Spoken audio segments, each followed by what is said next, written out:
Mapapalang umaga mga kagod. So, basa muli tayo ng ating Bible, salita ng Diyos. Sabi niya rito sa Galatians chapter 4 verse 3. Gayon din naman ng kaya Hallelujah Lord Jesus. Gayon din naman ng hindi pa tayo nananalig kay Kristo, tayo'y nasa ilalim ng mga tuntunin ng sanlibutan. Ngunit nang dumating ang takdang panahon, sinugo ng Diyos ang kanyang anak. Isinilang siya ng babae at namuhay sa ilalim ng kautusan upang palayain ang mga nasa ilalim ng kautusan. Sa gayoy, tayo'y mabibilang ng mga anak ng Diyos upang ipakilalang kayo'y mga anak ng Diyos. Pinagkalooban niya tayo ng Espiritu ng kanyang anak nang tayo'y makatawag sa kanya ng Ama, Ama ko. Kaya hindi ka na alipin kundi anak, sapagkat anak ikaw ay tagapagmana ayon sa kalooban ng Diyos. Amen. No, mga kagod, ito po ang salita ng Diyos. Kami nung araw ay karoon ng panahon na kami din ay naialis ng Panginoon sa kadiliman. Bago kami naging Christian born again, ay tayo mga kaagot ay napakabuti ng Diyos ay binilang niya na tayo ng mga isa sa mga anak niya at unang hinirang niya. Kaya mga kaagot, tayo manalangin sa umagang ito.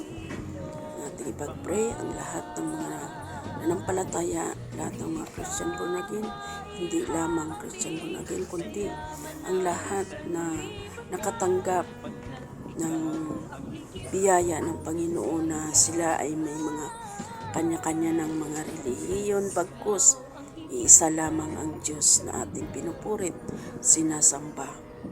Sa umagang ito, mga kaagot, simulan na po tayo sa ating morning prayer. Dakilang Diyos, amang makapangyarihan sa lahat, kami lumalapit na nanalig ng palataya sa oras na ito, God. Sa umagang ito, Panginoon Lord Jesus, patuloy ka namin pinupurit, sinasamba sa Espiritu at katotohanan.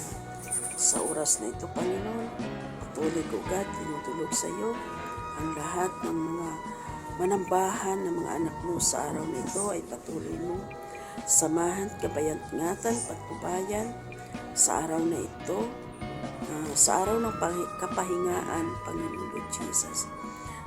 Sa bawat lugar na pinanggagalingan ng bawat manampalataya, Panginoon, patungo sa kanilang banalang sambahan, Panginoon Lord Jesus, ay patuloy mo samahan, kabayat-ingatan, patnubayan sila, ugad, na kami makarating na maluwalhati sa bahay-sambahan, Panginoon Lord. Ang lahat ng aming gagawin sa araw na ito, Panginoon, sa buong maghapon, ikaw ang siyang mapaparangalan, ikaw ang siyang maitataas namin sa aming buhay, sa aming puso at isip, Panginoon Lord Jesus. Ganon din, Lord God, sa mga transportasyon na aming sasakyan, Lord, patungo sa panambahan. Ikaw ang siyang mag-ingat, ikaw ang siyang manguna sa buhay ng mga driver na aming masakyan, Panginoon Jesus. Ikaw, Diyos, ang magbigay kagalakan sa buhay namin dahil kami, Panginoon, sa araw na ito na excited na naman, Lord, na makinig, makakain ng salita mo, Panginoon Lord Jesus, na siyang magbibigay ng buhay na walang hanggan sa buhay namin, Panginoon.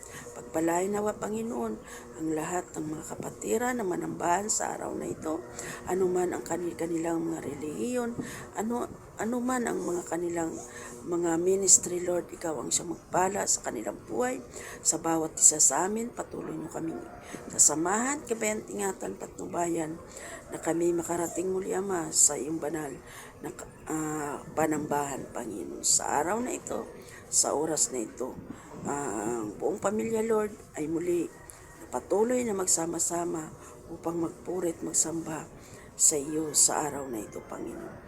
Maraming salamat muli, Ama, sa umagang ito, sa oras na ito, at ang salita mo na aking nabasa sa araw na ito ay siyang patuloy gumabay at patnubay at tumimog sa puso't isip namin sa araw na ito, Panginoon. Muli, Ama, maraming salamat sa umagang ito. Thank you, Lord Jesus. In Jesus' name. Amen. Amen. Mga kaagot, maraming salamat sa isang tagumpay na prayer na ito sa umagang ito para sa patuloy na pag-iingat ng ating mahal na Panginoon sa bawat isa sa atin. Saan man tayo pumunta, anuman ang ating gagawin sa araw ng linggo na ito. Ang Diyos ang magpala na inyong buhay. Ang Diyos ang siyang magbibigay ng kalakasan sa bawat oras, minuto, segundo nating buhay. Maraming salamat mga kaagot muli. Patuloy kong hinihingi sa inyo mga kaagot ang pag-subscribe, like and share sa mga video kong ito.